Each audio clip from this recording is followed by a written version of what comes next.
अच्छा, आईआईटी दिल्ली के academic environment कैसा है, वहाँ पढ़ाई का माहौल कैसा है? दुनिया का सोचने का तरीका अभी है ही नहीं डेवलप्ड जो आईआईटीएंस का है उसके मुकाबले में। दुनिया में सर बहुत है मेहनत करने वाले लोग, पर दरवाजे किसी के लिए खुलते नहीं है। आईआईटी द्वार खोलता है। इंजीनियरिंग किस तरह की चीज़ है और मैकेनिकल क्या है और इलेक्ट्रिकल क्या है और कंप्यूटर साइंस क्या है, इन चीज़ों को क्या महत्व है, आगे किस तरह की जॉब्स हैं, किस तरह के कोर्सेज हैं, क्या आप पढ़ने वाले हैं। उस सीनियर का क्या रोल रहता है फर्स्ट ईयर के बच्चे को गाइड करने में? किसी की नेटवर्थ है, वो किस बात से तय होगी फ्यूचर में उसकी कितनी नेटवर्थ होगी। पर एक बात मैं कहना चाहता हूँ कि आईआईटी दिल्ली जैसे बहुत सारी चीजें आप घर से ला सकते हो जो घर में हो, मगर दिल्ली की जहाँ तक बात है वो कोई जंगल नहीं है। जंगल नहीं। हमारे प्रोफेसर ऐसे बोलते हैं कि तुम्हें डिग्री कमानी पड़ेगी। आईआईटी दिल्ली में पढ़ते हुए ऐसा कोई मोमेंट जो थोड़ा सेटबैक लगा हो और एकदम धक्का लगा हो तो अरे यार ना ही पूछे तो अच्छा रहेगा। नमस्कार, आज मेरे साथ है निशान जिंदल जो ऑल इंडिया रैंक 247 है, आईआईटी दिल्ली से हैं और 2016 बैच के हैं और कोटा आए हुए हैं। तो मेरे दिमाग में एक चीज आई, कोटा में जो बच्चे पढ़ रहे हैं ना उनको बहुत सारे क्वेश्चंस होते हैं कि आईआईटी के अंदर क्या होता है, स्पेशली आईआईटी दिल्ली के अंदर क्या हो सकता है, वहाँ पे क्या फैसिलिटीज होती हैं, किन चीज़ों का ध्यान रखना चाहिए, क्या एकेडमिक एनवायरनमेंट है। तो हमारा पूरा फोकस रहेगा आईआईटी दिल्ली इनसाइट के ऊपर और इसका सबसे अच्छा आंसर कौन दे सकता है? निशान जिंदल, है ना। मैं आपको एक बात कहना चाहता हूँ सर, जिस तरह का अभी हम पॉडकास्ट करने वाले हैं ना, क्योंकि ये आपने बड़ा अच्छा मुद्दा उठाया, मैं ऐसा पॉडकास्ट पूरे यूट्यूब पे नहीं मिलेगा जो आज हम डिस्कशन करने वाले हैं। ओके। तो सबसे पहले तो मेरा क्वेश्चन ये है कि तुमने आईआईटी दिल्ली क्यों सेलेक्ट किया? सर कई कारण है, जैसे कि मैं दिल्ली में पैदा हुआ, वहीं बड़ा हुआ, तो आईआईटी दिल्ली एक डिफॉल्ट ऑप्शन है। अच्छा। सेकेंडली ये कि लोगों की प्रेफरेंस आईआईटी बॉम्बे होती है, उसके जस्ट बाद आईआईटी दिल्ली होती है। तो आईआईटी दिल्ली वालों के लिए पहली प्रेफरेंस आईआईटी दिल्ली होती है। ओके। और बाकी मेरे को, मैं बचपन से बड़ा ऐसे बचपन से नहीं पर जेई तैयारी में जब मैं देखता था तो वॉलपेपर में आईआईटी दिल्ली लगाता था। बॉम्बे में क्यों जाऊंगा, बॉम्बे क्यों जाऊंगा, दिल्ली वाले दिल्ली रहेंगे। तो वो कारण थे, मेन कारण। अच्छा। बाकी हाँ, मैंने भरा भी एक्चुअली सबसे ऊपर आईआईटी दिल्ली ही था। अच्छा। आईआईटी दिल्ली सबसे ऊपर भरा था। जो सबसे पहली चॉइस भरी थी काउंसलिंग में, आईआईटी दिल्ली मैकेनिकल, वही मुझे मिल गई पहले में। अच्छा। पहली राउंड में पहले उसमें काउंसलिंग होती है, सब कुछ पहले में IIT Delhi mechanical 4 year programme. 4 year. अच्छा, ये भी मैंने कहीं पे एक कमेंट में देखा था कि तुमने मैकेनिकली क्यों लिया? मतलब इसके पीछे सर जो असली कारण है वो ये है कि मैंने जेई की तैयारी तो कर ली थी खुद से, किताब से मेहनत करके, पर मुझे ना पहले ना तब क्रैक करने के बाद भी गाइड करने वाला कोई नहीं था। ओके। क्रैक करने के बाद आपके 1-2 महीने का विंडो रहता है जिसमें आपको फैसला लेना होता है कौन से कॉलेज जाएंगे। ठीक है। तो मुझे पता नहीं था क्या लेना है। मगर मुझे ऐसा लगता था कि मेरी मैकेनिक्स बड़ी स्ट्रांग है, तो शायद अपने इंटरेस्ट की फील्ड लेनी चाहिए। और आईआईटी दिल्ली में मुझे वहाँ पे 3 चीजें मिल जाती। मैथमेटिक्स एंड कंप्यूटिंग, उस ब्रांच का मुझे नाम नहीं पता था। उस साल मैथमेटिक्स एंड कंप्यूटिंग की में जो हाईएस्ट रैंक वाले ने लिया था आईआईटी दिल्ली, वो था 250। अच्छा। और मैकेनिकल लेने वाला जो हाईएस्ट था वो था 247।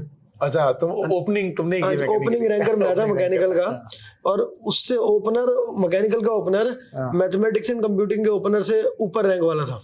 ओके। उस साल ऐसा हुआ, आप देखेंगे ना डेटा में दिखेगा आपको, वहाँ 247 दिखेगा। अच्छा। वेबसाइटों पे। तो उस साल मैंने ये तो उसके बारे में मुझे पता नहीं था, मैथमेटिक्स एंड कंप्यूटिंग और इलेक्ट्रिकल और मैकेनिकल में मैंने कहा एनी डे मैकेनिकल, ऐसा सोच के बस ले लिया। और वहाँ जाके मुझे समझ में आया जिस तरह बच्चा बड़ा अपने लिमिटेड नॉलेज के आधार पे ऐसे फैसले लेता है, वो फैसले बहुत ही कम नॉलेज के आधार पे, इंजीनियरिंग किस तरह की चीज़ है और मैकेनिकल क्या है और इलेक्ट्रिकल क्या है और कंप्यूटर साइंस क्या है, इन चीज़ों को क्या महत्व है, आगे किस तरह की जॉब्स हैं, किस तरह के कोर्सेज हैं, क्या आप पढ़ने वाले हैं। आप 4 साल 48 सब्जेक्ट क्या पढ़ने वाले हैं, कुछ नहीं पता। ऐसे ही बच्चे ने सोचा मैकेनिकल ले लो। और अब मैं आपको यकीन बता रहा हूँ सर, अब मेरे को इतने साल हो गए, बच्चे आज भी इसी तरह फैसले लेते हैं, बहुत ही ऊपरी नॉलेज के ऊपर। पूरा मतलब उनको नॉलेज नहीं होता कि एग्जैक्टली ब्रांचेस में होने क्या वाला है।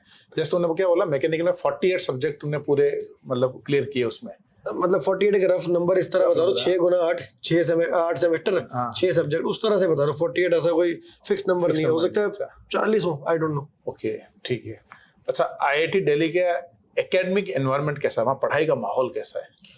सर आईआईटी दिल्ली बहुत हाइपर कम्पिटिटिव है। आई थिंक पूरे भारत में इतना हाइपर कम्पिटिटिव कॉलेज नहीं हो सकता। ओके। क्यों नहीं होगा, सब मतलब तो बहुत हाइपर कम्पिटिटिव है वहाँ पर। मतलब ये मान लो कि एक दूसरे को पीछे छोड़ने के लिए कुछ भी कर सकते हैं लोग, और वहाँ रिलेटिव मार्किंग होती है।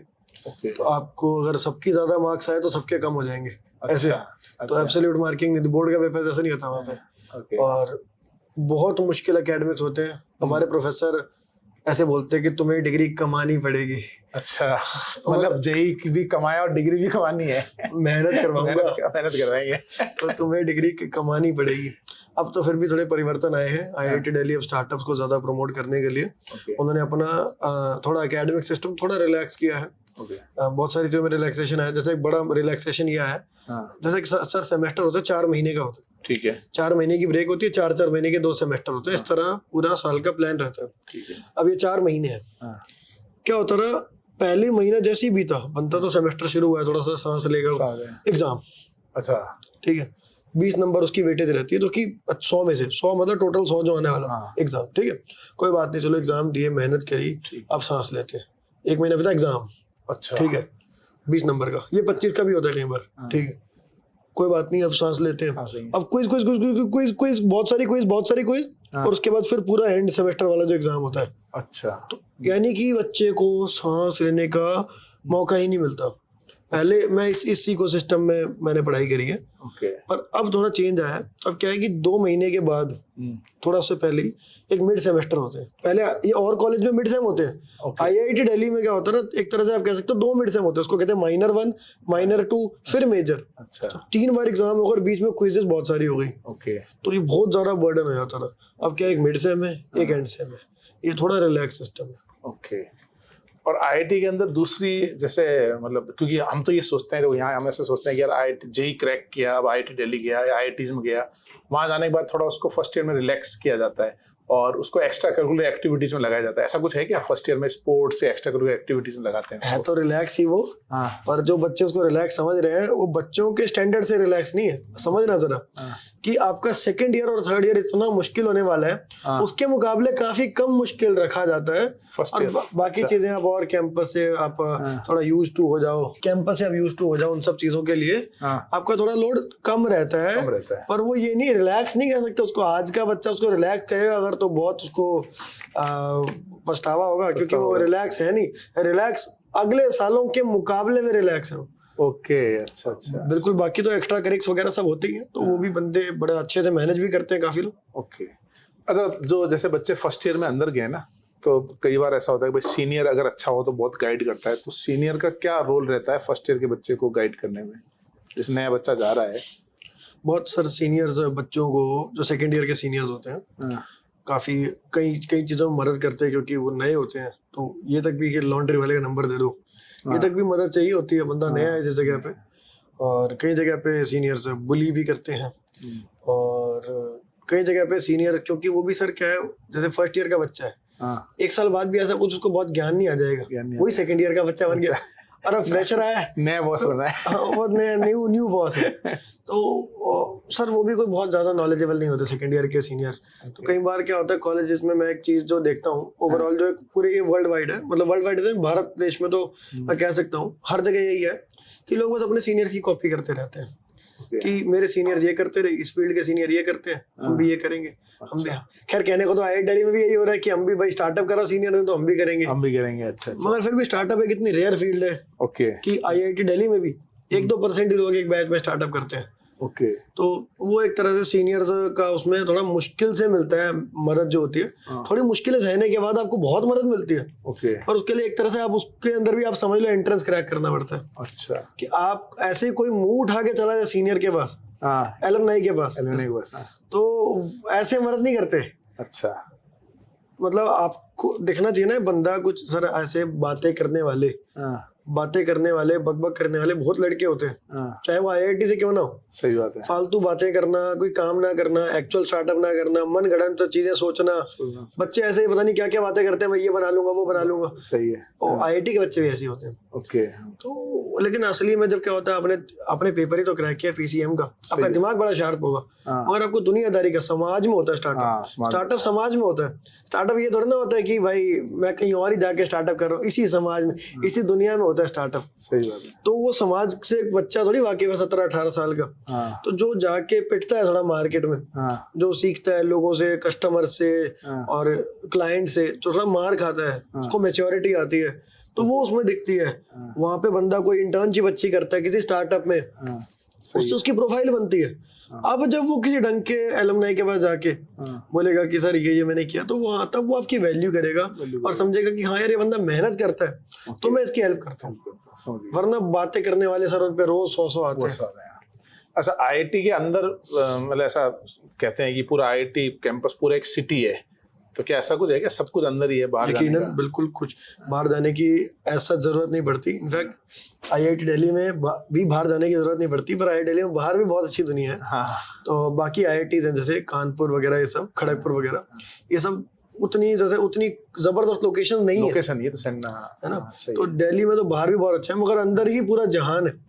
अंदर हॉस्टल्स है, गर्ल्स हॉस्टल, बॉयज हॉस्टल, अंदर आपके पास डिपार्टमेंटल स्टोर्स है, डाक खाना है, बैंक्स है, अंदर 8 ATM थे जब मैं था, अब बढ़ गए होंगे शायद। अच्छा। ठीक है, अंदर ही लोन ले लो, अंदर ही लोन चुका दो, अंदर ही जॉब कर लो करनी हो तो। अच्छा। अंदर ही स्टार्टअप कर लो, अंदर ही रिसर्च कर लो। ओके। ठीक, अंदर ही स्पोर्ट्स खेल लो, स्पोर्ट्स के बड़े बड़े ग्राउंड्स हैं वहाँ पर, सारे स्पोर्ट्स, मतलब जो स्पोर्ट्स हम मेजर स्पोर्ट्स जितने भी है ना, यानी कि लॉन टेनिस, स्क्वॉश जो थोड़े कम भी खेलते लोग, हॉकी, बास्केटबॉल, ऐसा कोई स्पोर्ट नहीं है जो मेरे को पता हो और आई दिल्ली में ना हो। ओके।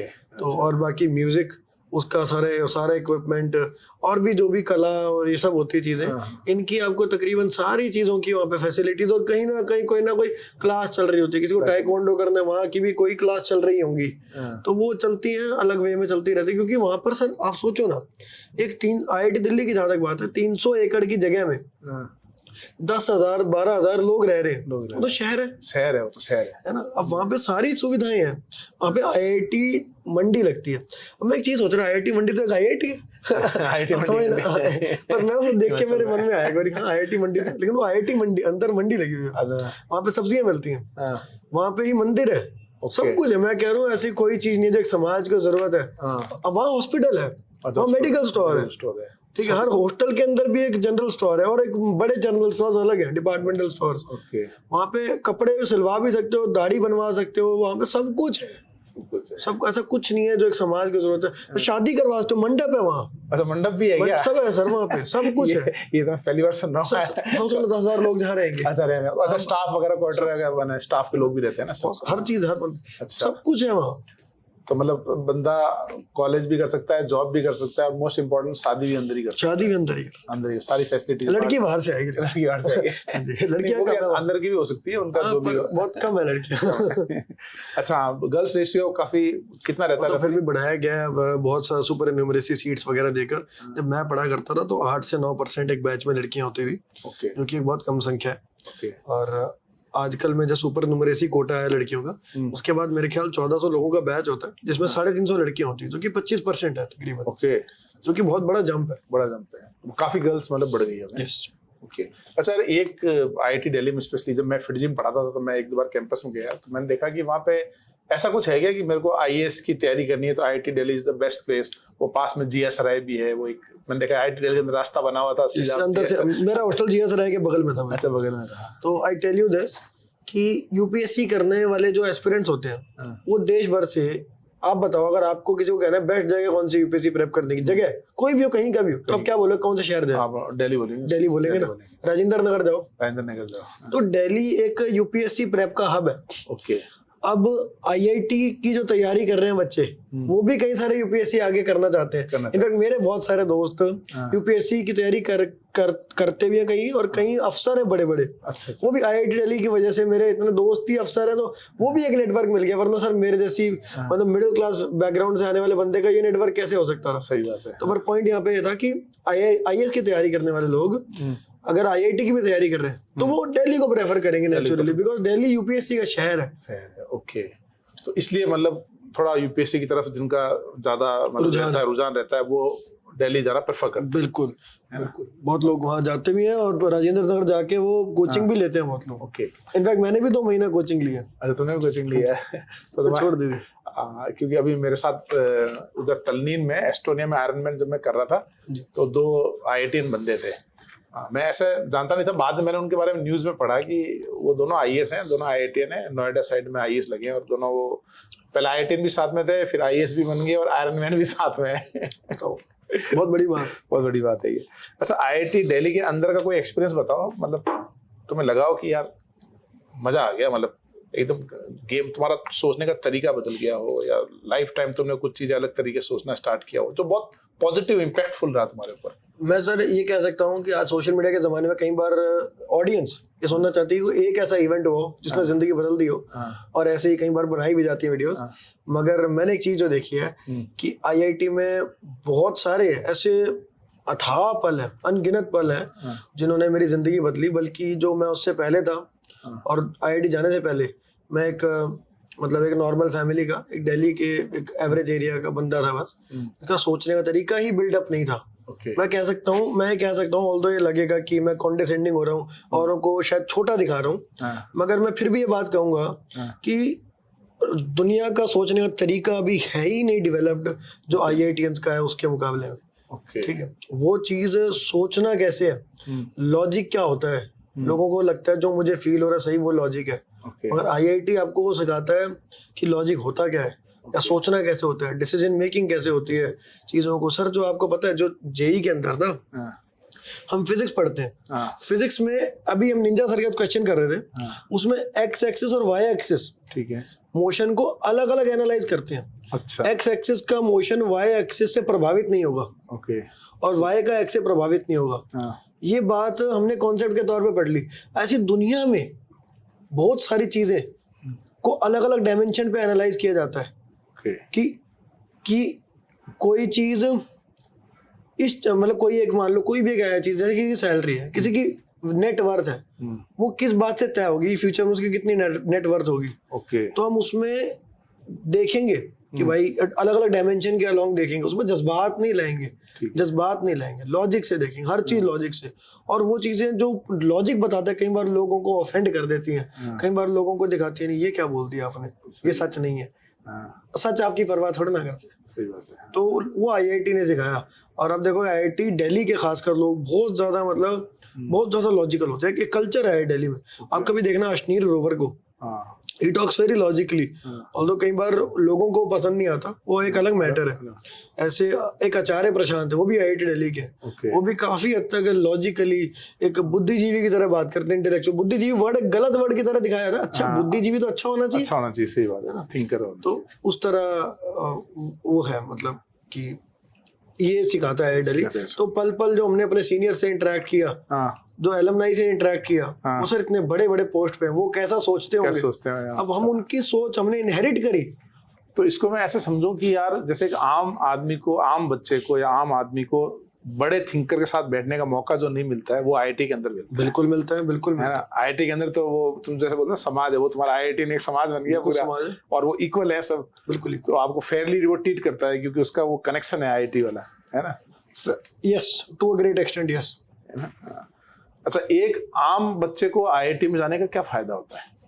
पैकेज की बात नहीं करें, मतलब क्या है कि आईआईटी में गया तो बहुत अच्छा हो गया उसका। जैसे आपने पैकेज की बात बोली, पैकेज शब्द जो होता है, तो लोगों को यही लगता है कि आईआईटी क्या है, एक पैकेज देने की मशीन है। और अगर शायद पैकेज ना मिले, आईआईटी बिल्कुल जीरो है। ये एक उस बंदे की ही सोच हो सकती है जिसको कुछ नहीं पता। ठीक है, ये अगेन वही बात है। मैं आपको एक हकीकत इसकी भी बताऊं सर, कि पैकेज से हट करके आईआईटी क्या है।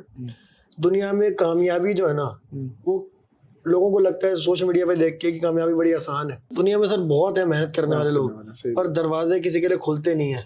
आईआईटी द्वार खोलता है। आईआईटी द्वार खोलता है। एक आम बच्चे के लिए जो द्वार बंद थे, आईआईटीएन के लिए खुले हैं। आप आईआईटी के बंदे होगे ना, आप अगर स्टार्टअप की पिच लेके जाओगे अपनी, आपसे 4 लोग सुनेंगे, बाकी लोग सुनेंगे भाई बेरोजगार होगा, तो ऐसे ही आके टाइम पास करने लग गया। ठीक है, आईआईटी का बंदा होगा, कहीं जॉब के लिए अप्लाई करेगा, फर्क आता है उसमें। आईआईटी में मेरे ही सीनियर की जब कंपनी है, मैं फोन करके जॉब करूँ, मुझे जॉब दे दो, जॉब लग गई। मतलब ये नहीं, इसमें गिवन है कि मेरे अंदर काबिलियत होनी चाहिए उनकी कंपनी में वैल्यू ऐड करने की। वो तो एक कंडीशन है, प्री कंडीशन। मगर सर बहुत लोगों में वैल्यू ऐड करने की क्षमता है, उनकी जॉब नहीं लग रही क्योंकि द्वार नहीं खुलते मेहनती लोगों के लिए। आईआईटी फोन करके द्वार खोलता है। नहीं, तुम सही बोल रहे हो। मैं एक रियल एक्सपीरियंस बताता हूँ। अभी वो काफी बड़ी कंपनी हो गई है जिसके बारे में मैं बता रहा हूँ।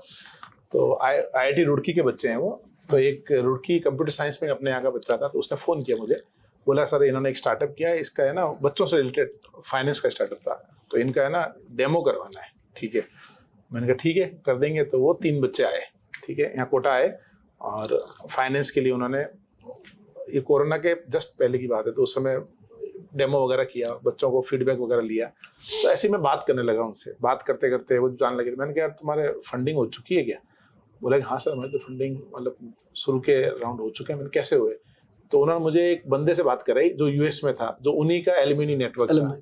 तो जब उन्होंने कहा जब मैं कॉन्सर्ट पिच किया तभी हमें फंडिंग हो गई थी। मुझे ऐसा लगा कि हो सकता है मैं पार्शली मैं भी कुछ फंडिंग कर दूं उसमें, लेकिन वो ऑलरेडी इतने आगे जा चुके थे because of the alumni network, और उसका फायदा उनको पूरा मिल रहा था। और दूसरा फायदा वो उनका जो साथ में स्टूडेंट था वो कोटा में कनेक्ट कर दिया उसने, अब वो तीनों बहुत अच्छा चला रहे हैं, बढ़िया। अब एक बात सोचो सर, किसी के सीनियर, अगले 1 साल सीनियर, 2 साल सीनियर, बगल वाले लोग, उन्होंने सबने फंडिंग उठा रखी है, तो वो क्या सोचेगा कि ये संभव चीज है कोई है? और जिसने उठा रखी है वो भी सर रेफरल्स भी होते हैं, बहुत कुछ चीजें होती हैं जो द्वार खोलने से ही हो पाती हैं, वहां नहीं कि भाई मेहनत से नहीं होती। सही बात है। अच्छा एक आईआईटी के अंदर भी ऐसा होता है क्या, मतलब जैसे एक बंदा कंप्यूटर साइंस का है और एक बंदा मतलब दूसरी ब्रांच का है, सिविल का है या मेटलर्जी का है, तो कंप्यूटर साइंस वाला थोड़ा मतलब अलग एटीट्यूड में चलते हैं और वो अलग एटीट्यूड में चलते हैं? हर समाज की तरह आईआईटी भी एक समाज है, हाँ। और हर समाज में एक हायरार्की और सब कुछ होता है, तो आईआईटी में भी वैसा है। आईआईटी में कंप्यूटर साइंस, क्योंकि वो परसीव्ड, ज्यादातर लोग जॉब करने आते हैं, तो परसीव्ड ये होता है कंप्यूटर साइंस वालों की सबसे अच्छी जॉब लगेगी, ठीक है। तो कहीं ना कहीं वो सोशल हायरार्की में सबसे ऊपर होते हैं, और बाकी फिर वो हायरार्की पिरामिड की तरह नीचे जाती रहती है, इसमें कोई दो राय नहीं। अच्छा पैकेज कितने लगते हैं, टॉप पैकेज अगर अपन कोई सर मैंने जो सुने हैं शायद 2-4 करोड़ लगते होंगे। मैं थोड़ा प्लेसमेंट साइड पर कम इंटरेस्टेड रहा हूँ सदा से। अच्छा। मगर जो भी है, लोगों को इतने बहुत लोग जो हैं, मैंने ऐसे लोग देखे जिन्होंने मेरे ही जानकार बहुत सारे जिनके करोड़ प्लस के पैकेज, और ये बहुत नॉर्मल चीज है, ये कोई ऐसा नहीं ये क्या हो गया, हो अचंभा हो गया मुझे, ऐसा तो मैंने कभी, ये नॉर्मल है सर। अच्छा 1 करोड़ के पैकेज काफियों को मिलते हैं सर। आपको पता है कंप्यूटर साइंस में मैंने बच्चों को वहाँ पे चाय उस एक स्टॉल थी, वहाँ पे बच्चों को मैंने पूछा भाई कि कैसी रही प्लेसमेंट, कहते हैं सर यार मेरे साथ वालों का लग गया 80-90 का, मेरा लगा है 45 का। ये रोना है उसका, ये दुख है उसका। अच्छा दुख है कि उसका 80 लाख का पैकेज लगा, मेरा तो 45 का लगा। अच्छा अब कोई कहेगा मैं कुछ भी फेंक रहा हूँ, हाँ। वही मैं कैसे बताऊँ उस बंदे को जो मैं देखता हूँ, उसने कभी देखा नहीं, मैं उसको कैसे बताऊँ? सही बात। ओके, तो मतलब जॉब पर्सपेक्टिव से भी बहुत बढ़िया, अच्छी अपॉर्चुनिटी मिलती है, करोड़ों के पैकेज मिलते हैं। बिल्कुल। ओके ठीक है। और इसके अलावा कॉलेज के अंदर वो ईयरली जो कुछ फंक्शंस वगैरह होते हैं, जैसे क्या सर हमारे इवेंट्स फेस्ट होते हैं, जैसे फेस्ट होते हैं कॉलेज में, फेस्ट होते हैं। जो आईआईटी दिल्ली का फेस्ट है, उसका नाम है रॉन्डेवू, जो कि कल्चरल फेस्ट है, और वो नॉर्थ इंडिया का सबसे बड़ा कल्चरल फेस्ट है। ओके। तो वहाँ पर काफी सारे स्टार्स आते हैं, और बहुत सारे इवेंट्स होते हैं, बहुत सारी उसमें वर्कशॉप्स, बहुत सारी चीजें होती है उसके अंदर, तो बच्चे फन करते हैं, पूरे देश से लोग आते हैं उसमें, और बहुत फुटफॉल रहता है उसके अंदर। तो वो एक है, और काफी कई करोड़ रुपए बच्चे फंडिंग रेज करते हैं, प्रमोशनल फंडिंग, और उससे वो अपना खुद ही बच्चे ही उस इवेंट को करवाते हैं। अच्छा बच्चे पूरा ऑर्गेनाइज बच्चे करते हैं उसको। तो उस चीज में आप पार्टिसिपेट अगर करते हो, तो कॉलेज के लेवल पे इतना बड़ा सर एक आयोजन करना, उससे बच्चे को कितना सीखने को मिलता है। बहुत बड़ी मैनेजमेंट स्किल है वो, तो सही बात है। ओके। अच्छा ये जो अपने फर्स्ट ईयर के बच्चे जब जाते हैं ना कॉलेज के अंदर, तो माँ बाप बहुत सारी चीजें उनके साथ डालते हैं, यार तू ये लेके जा, वो लेके जा, मतलब तो पेरेंट्स पर्सपेक्टिव से बच्चे के साथ क्या क्या चीजें होनी चाहिए जो कैंपस में उसको अवेलेबल नहीं होगी, तो बच्चा लेके जाए शुरू से? आपको इसके बारे में कहानी सुनाता हूँ। मेरे बगल में एक लड़का था, वो इंदौर से था, मैं था दिल्ली से। तो मैं तो कुछ नहीं लेके गया था, और मैं हर चीज उससे लेता था। अच्छा, क्योंकि वो दूर से आया ना, तो पूरी तैयारी के साथ आया। सही याद है यार प्रेस दियो, यार ये दियो। तो पर एक बात मैं कहना चाहता हूँ कि आईआईटी दिल्ली जैसे बहुत सारी चीजें आप घर से ला सकते हो तो घर में हो, मगर दिल्ली की जहाँ तक बात है, वो कोई जंगल नहीं है। बल्कि जो चीजें शायद देश में कहीं ना मिलती हो वो आपको दिल्ली में मिल जाएंगी। तो वहाँ पे हर चीज, और ऐसा नहीं, रेट्स भी बहुत अच्छे होते हैं दिल्ली में। मतलब सर इलेक्ट्रॉनिक्स की आइटम जो है वो आपको हो सकता है कोटा से सस्ती दिल्ली में मिल जाए, दिल्ली में मिल जाए, बिल्कुल सही है ना। तो ऐसे इलेक्ट्रॉनिक्स हो गया, बहुत सारे, क्योंकि गुड्स जो है वहां से पहले पता है क्या होता है सर, सप्लाई चेन्स कैसे चलती है दिल्ली की, कहीं से गुजरात से पंजाब से दिल्ली माल आता है, फिर वहां से कहीं दिल्ली हब है दिल्ली। तो दिल्ली में माल सस्ता मिलता है। हम कई बार सर बचपन में जाते हैं, जैसे खाटू श्याम गए या कहीं गए, तो मैं कहता रहा पापा ये खिलौने ले ले क्या, कहते हैं ये सब तो दिल्ली से गया है, दिल्ली से गया है ना। एक और मजे की बात बताता हूँ, एक बार मैं सिक्किम गया, मैंने कहा यहाँ से ना कुछ शायद वो ले लेते हैं, वुलन तो ले लेते हैं। मैंने वहाँ चेक वुलन ले आया, मैं घर पे आके मम्मी को दिखाया, मम्मी कहती इस पर तो मेड इन लुधियाना लिखा है। तो दिल्ली में सब मिलता है, सब मिलता है दिल्ली में।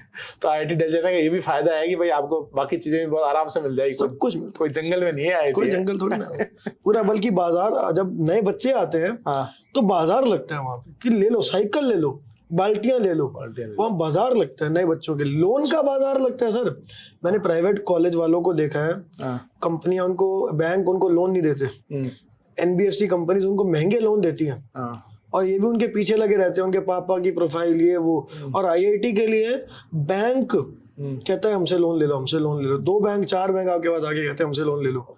और IIT में खुद का स्टेट बैंक था, स्टेट बैंक ऑफ इंडिया, वो लोन देते हैं हमारे को। मैंने अपना एजुकेशन लोन लिया था पहले साल जाके, तो वो लोन भी वहाँ बड़े आसानी से मिल गया। लोन बहुत आसानी से मिल जाता है। इंटरेस्ट रेट IIT ने पे किया, इंटरेस्ट रेट नहीं पे करना पड़ा मुझे, और मैंने लोन भी चुकता कर दिया। और मजे की बात सर, बंदे की जॉब लगती है, उसके बाद उसकी सैलरी आती है, ITR भरता है, तो फाइनेंशियल हिस्ट्री बनना चालू होती है। 17 साल में जिस बंदे ने लोन ले लिया, 17 साल की उम्र में, उसकी फाइनेंशियल हिस्ट्री भी बन गई, सिविल स्कोर भी बन गया। ये भी अच्छी चीज हुई मेरे साथ, सब मिल जाता है। तो ये भी एक बड़ा बेनिफिट बताया तुमने कि मतलब बैंकिंग का लोन होने का अच्छा सिस्टम है, आराम से मिल जाता है सब कुछ सर। IIT वाले के लिए ये सब समस्या है नहीं। और इंटरेस्ट भी IIT पे कर रहा है, आपको तो खाली मूल रकम पे करना है। और मूल भी सर IIT का यूज करके, IIT नेटवर्क का यूज करके आप जॉब लगाओगे, उस मूल भी भर दोगे, और मूल मायने नहीं रखेगा। अच्छा, वहाँ बच्चे IIT के अंदर ज्यादातर लेट नाइट वगैरह पढ़ते हैं या मॉर्निंग में जल्दी, या मिक्स किस टाइप? सर देखो, हमारी पूरी जनरेशन, चाहे वो IIT हो चाहे नॉन IIT हो, वो अब रात वाली साइड पर शिफ्ट हो गई है। तो वो चीज IIT में भी दिखती है। जो BGMI आज जनरेशन खेलते हैं, IIT दिल्ली में BGMI खेलते हैं आज के बच्चे। मेरे टाइम पर लोग CSGO खेलते रहे, अब पता नहीं क्या खेलते हैं, BGMI खेलते देखा है मैंने लोगों को। तो वो सब, वो यही बच्चे हैं वहाँ पहुँच गए। अच्छा, थिएटर वेटर भी है क्या? मूवी थिएटर भी है IIT के अंदर? एक नहीं, कई थिएटर। अच्छा, कई थिएटर है। ओपन एयर थिएटर अलग है, सेमिनार हॉल एक बड़ा अलग है, एक और ऑडिटोरियम अलग है, हॉस्टल्स के भी ऑडिटोरियम्स हैं। हॉस्टल भी 14-15 जितने बढ़ गए हैं अब, मेरे टाइम पर से 13 थे। हॉस्टल्स के भी ऑडिटोरियम्स हैं। फिर और भी ऑडिटोरियम्स हैं जो अलग से लेने के लिए है। तो बहुत सर, बहुत बड़ा प्लेस है। मतलब जिंदगी के बेस्ट, मैं ये कह सकता हूँ, जिंदगी के बेस्ट 4 साल बच्चे के वहां निकलते हैं, है ना। जो लर्निंग, नेटवर्किंग वगैरह जो होती है, जो सीखता है, उसके फ्यूचर का प्लेटफॉर्म बनता है, जिससे वो टेक ऑफ करता है फिर आगे। और दिल्ली के अंदर ऐसा, IIT दिल्ली में पढ़ते हुए ऐसा कोई मोमेंट जो थोड़ा सेटबैक लगा और एकदम धक्का लगा हो, तो अरे यार ना ही पूछे तो अच्छा रहेगा। ठीक है, पास कर देते हैं। एक्चुअली में क्या, आज पॉडकास्ट करने का एम ये भी था मेरा कि बच्चे जो IIT में जाते हैं ना, वो जो तुमने शुरू में बोला ना कि बस वो पैकेज के एंगल से देखते हैं कि यार इतने पैसे की नौकरी लग जाएगी, जॉब लग जाएगी, है ना। तुमने जो इतनी सारी चीजें बताई ना कि अंदर जो अपने को फैसिलिटीज, एलिमनी नेटवर्क, सोचने का तरीका वगैरह बदलता, वो दैट इज मोर इम्पोर्टेंट, है ना। जॉब तो उसका एक पार्ट है ना। सर जिसको ये सब आ गया, उसकी जॉब नहीं लगेगी तो एम्प्लॉयर का घाटा। एम्प्लॉयर का घाटा, बिल्कुल सही है, हकीकत है सर, ये तो ट्रूथ है। सही है। ठीक है, तो काफी क्वेश्चंस कवर हो गए, है ना। तो कोटा कोचिंग के बच्चों को लेके, अच्छा हॉस्टल का एक और क्वेश्चन था मेरा। हॉस्टल के जो रूम होते हैं ना, उसमें सिस्टम क्या है? 1 बच्चा रहता है, 2 बच्चा रहता है? सर थोड़ा देखो, सरकारी कॉलेज है, साफ सुथरे है IIT, मगर जैसे फर्स्ट ईयर में जब मैं गया था तो सिंगल ऑक्यूपेंसी का जो रूम था उसमें 2 लोग रहते रहे। कई हॉस्टल्स में जो डबल ऑक्यूपेंसी के रूम थे वहाँ 3 लोग रहते रहे। फर्स्ट ईयर में मैं दो एक मेरा एक रूममेट था। सेकेंड ईयर में भी एक रूममेट था मेरा। जो एक बंदे के लिए रूम बना, 2 लोग एडजस्ट हो रहे हैं उसमें। अलमारी एक ही है, उसमें कह रहे हैं ये शेल्फ तेरा, ये मेरा, इस तरह से करके मैनेज कर रहे हैं। कहीं कलेश भी हमारी विंग में हमने होते हुए देखे हैं। और फिर थर्ड ईयर में आते आते क्या होता है, बड़ा रूम, फिर वो 2 ऑक्यूपेंसी के रूम में 2 लोग आते हैं। फोर्थ ईयर में सेपरेट रूम मिलता है। ये जनरल नियम है, ये IIT दिल्ली का भी स्पेसिफिकली मेरे हॉस्टल का नियम है। ओके। तो और जगह भी बहुत सारी वेरिएशन होती है। अच्छा, IIT के अंदर जाने पे कुछ ऐसे नाम जो तुम्हें याद आता हूँ, जो जैसे लेता ना यार, अरे यार मतलब एकेडमिक वाइज क्या, मतलब वो बोर्ड लगा रहा था ना भाई, CGPA टॉपर वगैरह इस टाइप के, तो ऐसे कोई बच्चे तुम्हें याद है जिसको देख के तुम बहुत इम्प्रेस होते थे यार, क्या मतलब है उसका? मैं सर एक बात कहना चाहूँगा कि मैं सर लाइफ में ना पढ़ाई को, जो एकेडमिक पढ़ाई है उसको महत्व कम दिया है जिंदगी में। मतलब मेरे लिए JEE क्रैक करना और नॉलेज गेन करना, मतलब JEE क्रैक करना इसलिए जरूरी था कि मैं एक अलग पड़ाव पे पहुंच जाऊं। ओके। उसके बाद पढ़ाई करना या पढ़ाई को, ग्रेड्स को वैल्यू देना, वो मैंने नहीं किया। तो मेरे लिए, मैं उनको देख के मैं इंस्पायर तो नहीं होता था, मगर मैं उनके लिए बहुत मतलब वो फील करता था कि उन्होंने बहुत अच्छा काम किया है। कि मेरे क्लास के कुछ लोग थे जिन्होंने भाई 10 CGPA लेके आए, तो मुझे देख के बड़ा अच्छा लगता था कि भाई मतलब किसी की तपस्या ही हो सकती है। और मैंने उन लोगों को देखा है सर, वो कितनी सादगी में जिए जिन्होंने 10 CGPA लेके आए हैं। सब्जेक्ट के अलावा किसी और चीज़ से मतलब नहीं है, पल पल प्रोफेसर से डाउट्स पूछते हैं, टाइम उनके साथ लगाते हैं, लैब्स में टाइम स्पेंड करते हैं, कहीं से नंबर जाने नहीं देते। और दुख भी होता है कई बार उनके नंबर जब कटते हैं तो वो एक तपस्या है, वो उन्होंने करी है और उनको जो चाहिए था वो उनको मिला, और उनके लिए मेरे दिल में बहुत रिस्पेक्ट है। मगर इस चीज़ को अपने लिए मैंने एडमायर कम किया है। मैं नॉलेज को एडमायर करता हूँ, नॉलेज लेना चाहता हूँ, बल्कि यहाँ तक कि मैंने 500 किताबें पढ़ी अपने IIT के अंदर जाके। अच्छा, अलग से 500 बुक्स पढ़ चुके हो? 500 बुक्स पढ़ चुका हूँ सर। ओके। और लेकिन ग्रेड्स के लिए पढ़ना मैंने IIT जाके बंद कर दिया। मतलब तुम वो 3 इडियट्स में आमिर खान टाइप हो, मतलब है ना, IIT दिल्ली की आमिर खान हो तो। थोड़ा सा सर मैं उसमें कहना चाहूंगा कि वो आमिर खान जो है ना, हो सकता है बच्चों को रिलेटेबल लगता हो, मगर मुझे वो सर लगता है कि ना एक कैरेक्टर बनाया हुआ है, आप समझना जरा। ठीक है। उस बंदे को पढ़ता हुआ नहीं दिखाया, और फिर भी वो सबसे ऊपर आता है उसका नाम। ऐसा नहीं होता सर, ऐसा नहीं होता। ये सिर्फ फिल्मों में ही हो सकता है। सही है। ठीक है। और जो बंदा रात रात को पढ़ता रहा, चाहे उसको रट्टेबाज दिखाया, चतुर को, वो गलत पोर्ट्रेयल भी है। वो बंदा रात को मेहनत कर रहा है, उसको एक गलत पोर्ट्रेयल की तरह दिखाया, उसको नीचे कर दिया। ठीक है। तो ये चीज है। बट हाँ, शायद बाकी चीजों में कि जिस तरह वो मशीन के लिए पैशनेट था, जो उसमें था रणछोड़ दास, आमिर खान जो था मशीन्स के लिए पैशनेट था, और बाद में जाके मशीन्स के लिए करता है, ऐसे लोग मैंने IIT में देखे। ओके। देखिए, मैंने आपको एक बात बताता हूँ सर, आपने कभी बाज बाइक देखी है क्या? बाज बाइक एक बाइक आती है जो गिग वर्कर्स यूज करते हैं, जो डिलीवरी बॉयज। अच्छा। वो एक बड़ी मिनिमल बाइक आती है, बिल्कुल मिनिमल, मतलब उसमें कुछ नहीं होगा, सिर्फ पीछे आप अपना वो लगा सकते हो और आप सीधा चलाओगे, कुछ उसमें कोई शो बाजी वगैरह कुछ नहीं होता। ठीक है। IIT दिल्ली में एक क्लब था एक्सेलरेटर, ठीक है, जिसमें Formula 1 गाड़ियां बनती है। अच्छा। इलेक्ट्रिक वाली Formula 1 गाड़ियां, जिसमें ज्यादातर तो मैकेनिकल के लोग होते थे, मगर और भी ब्रांचेस के लोग आते थे उसके अंदर।